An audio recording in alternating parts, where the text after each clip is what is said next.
Good job. So that is the bat's thumb. So our next one are the second and third fingers.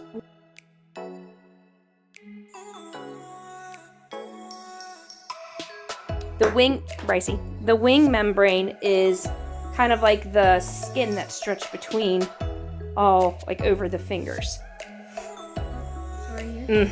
Perfect. Yep, that's this part right here is the wing membrane.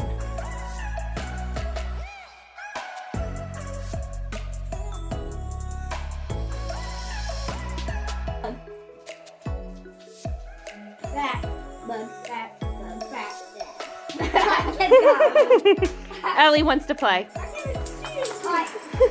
Ellie wants to play. She finds you.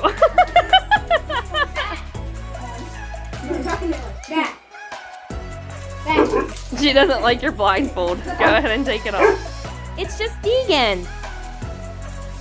There he is. It's just Deegan.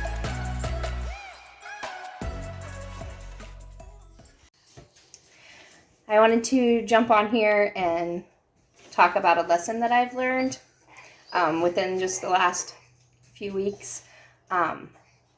So the one day we were at a baseball game, and which is pretty normal for our life right now. But this lady who we didn't know had stopped and asked if the boys needed any baseball equipment or anything, that she wanted to, make sure that they had everything they needed. And, if they didn't, she wanted to, to bless them.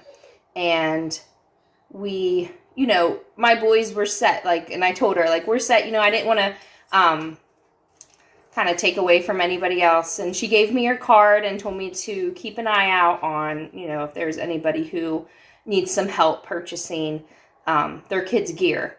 So I have that card still.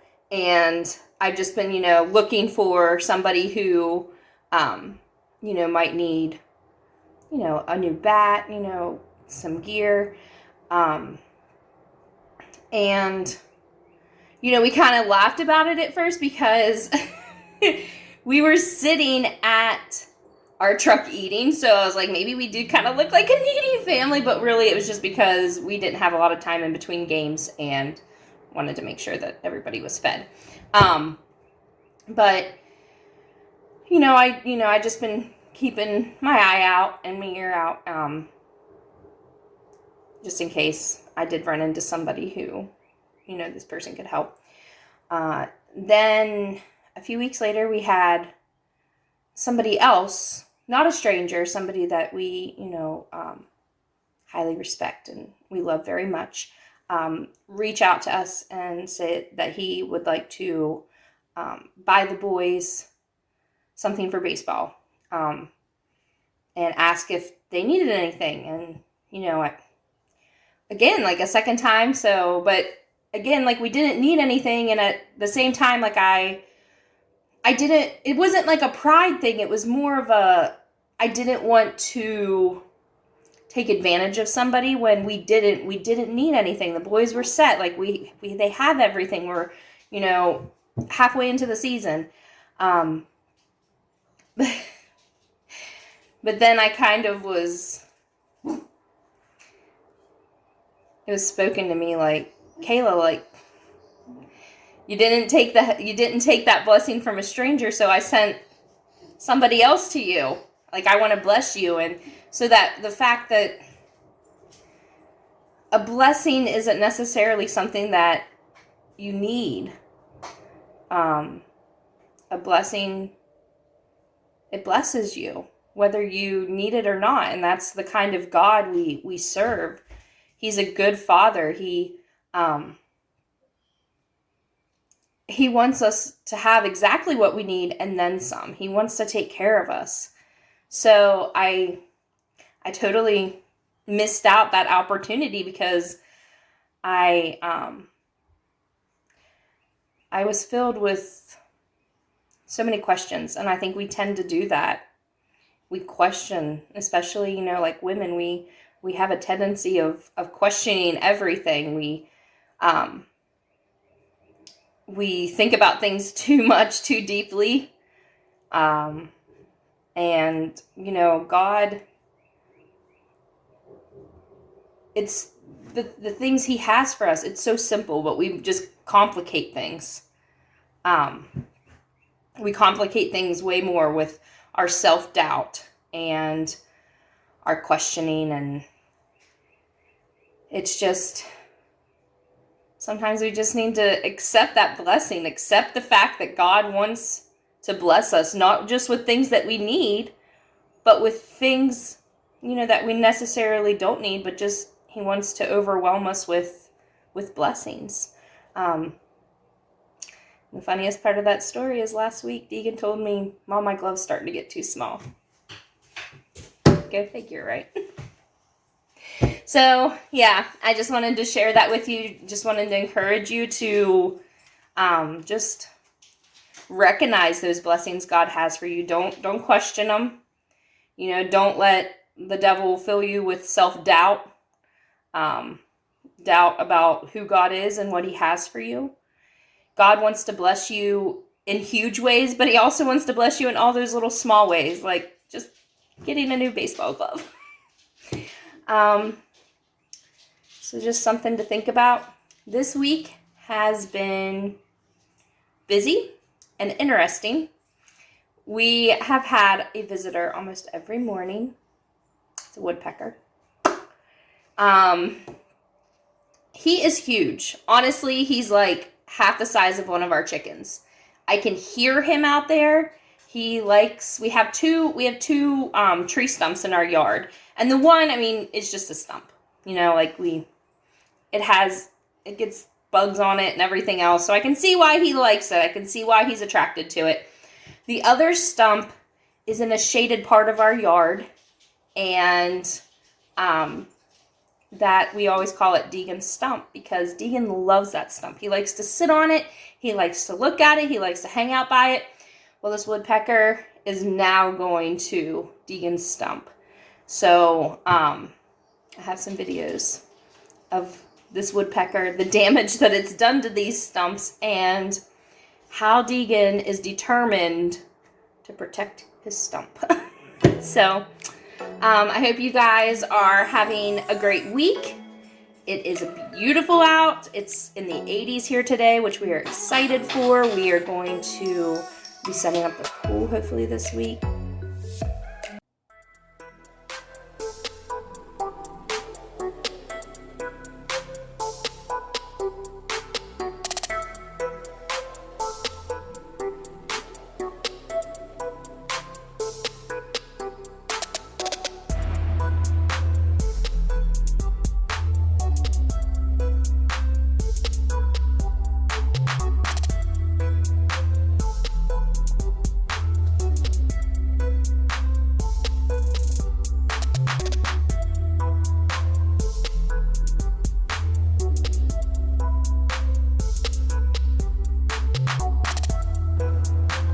So this is the damage to this stump in our yard that is made by that woodpecker.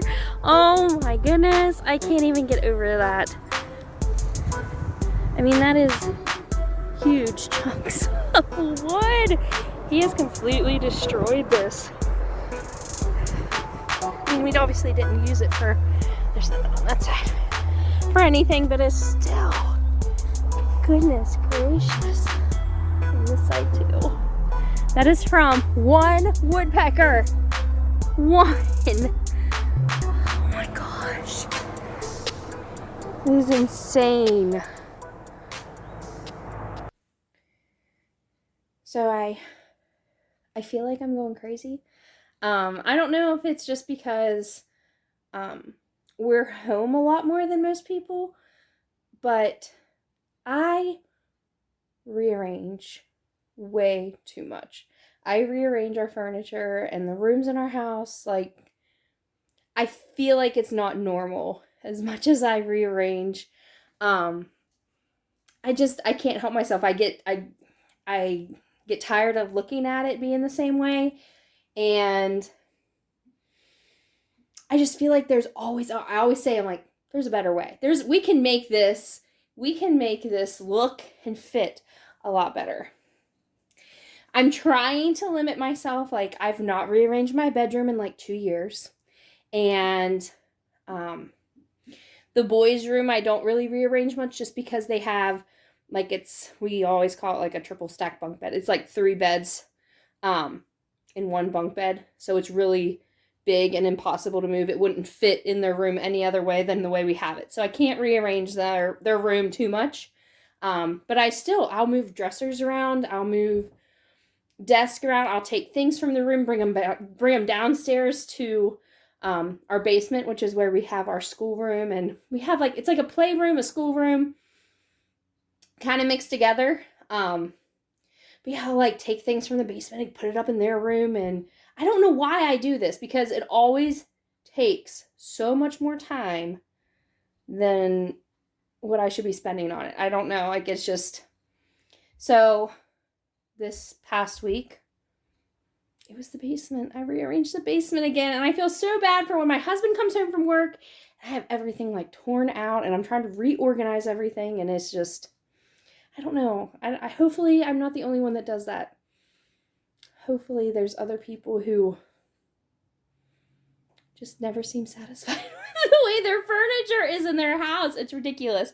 So like I said, I rearranged our the basement a few days ago, and now I'm dealing with a mess.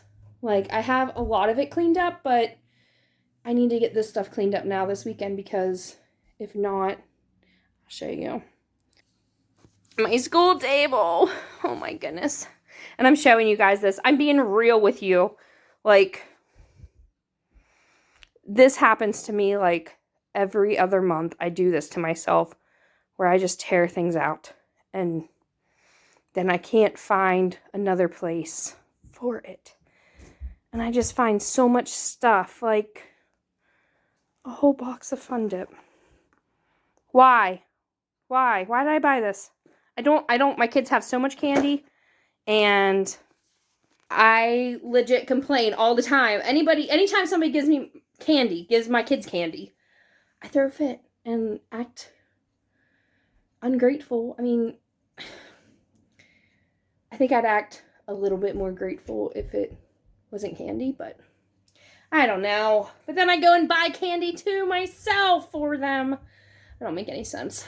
But yeah, so right now I have a lot of things going on between here at the house. We're getting to the end of the school year, so therefore that's portfolio time, getting things ready for that. Baseball, lots of things for church going on. So I'm to the point where I just try to get too many things done at once, and it doesn't work. And so I feel like a crazy person. But I need to just sit down and focus on one thing, get one thing done. This table will be the first thing that I'm going to get cleaned up because it's driving me crazy, and we need it for Monday. So, yeah, that's a look into the mess that I'm dealing with, both in my schoolroom and my brain. All right.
Betty, you don't have to get it just all the white off of it. I know, but you stick it off. Does it bother you? You can just cut across them. What? Me too.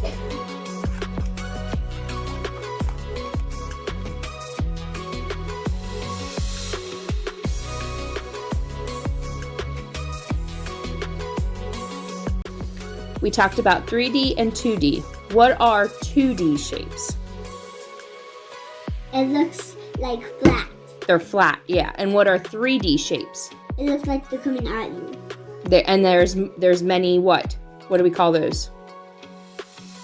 Sides or faces, remember? So there's more. Whereas a flat one, a 2D shape, there's only one. Okay? So let's go over these 3D shapes. What is this one called? This one is called a sphere. A sphere, good. Okay, let's put it right here. We're going to put this one right here because we're going to do an activity. We'll put it up against the basket so it doesn't roll away. What is this shape called? This is a cube. That's a cube. Well, geez, put it down. Put it where I'm leaving it. All I'm wanting you to do, look at me, is to answer my question. Don't touch them, okay? What is this shape? Cone. A cone. And what is this one?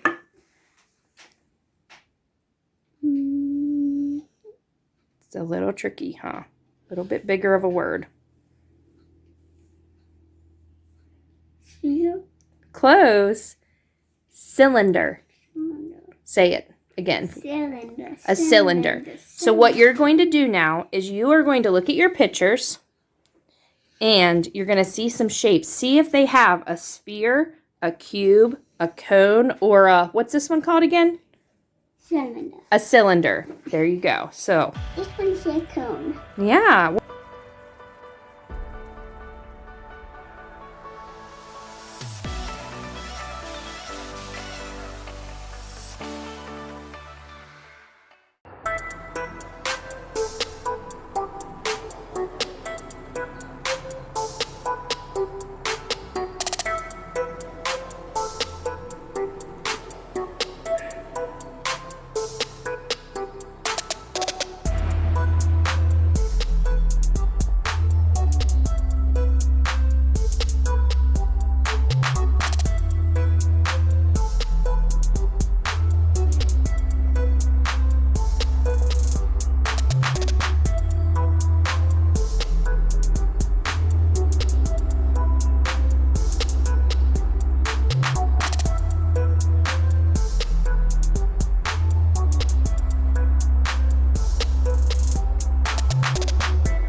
Saving your stump? Yeah. Trying to.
Swing hard.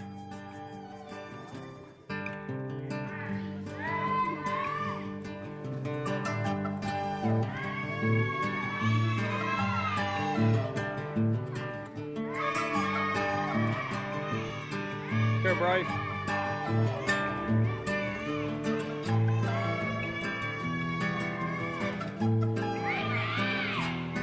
Swing.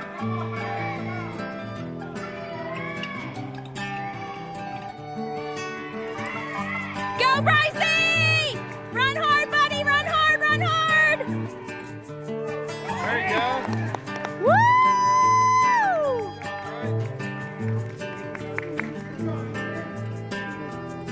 Good job, Brycey.